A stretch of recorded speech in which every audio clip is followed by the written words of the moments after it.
নমস্কার বন্ধুরা, আশা করি আপনি ভালো আছেন। আমি ভালো আছি।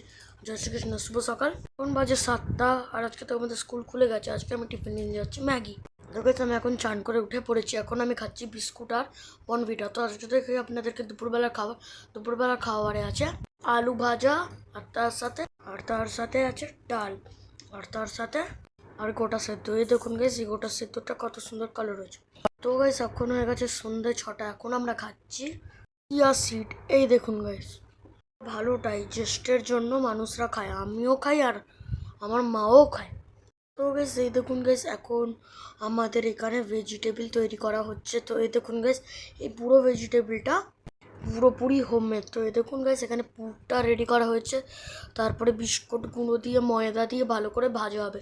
তো এই দেখুন গাইস, এখন রটা রেডি হয়ে গেছে, মানে র মেটেরিয়ালটা। তারপর এটাকে ভেজে খাবার মতো তৈরি করবে।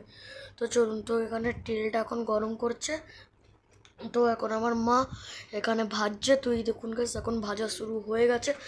তো দেখুন গাইস, এখন আমাদের ভেজিটেবল লাল লাল করে ভাজা হয়ে গেছে। তো এই দেখুন গাইস, এই ভেজিটেবলগুলো দেখতে কত সুন্দর লাগছে। তো এখন হলো খাবার পালা। গাইস আমি এখন প্লেট নিয়ে বসে পড়েছি। তো এই দেখুন গাইস, 3টে ভেজিটেবল, আর দেখুন গাইস কত ভালো দেখতে, এটা খেতে অনেক সুন্দর হয়েছে। আশা করি আপনাদের ব্লগটা ভালো লেগেছে। ভালো লাগলে লাইক সাবস্ক্রাইব করে দেন। ফেসবুকে মোস্ট থেকে ফলো লাইক করে দেন। বাই।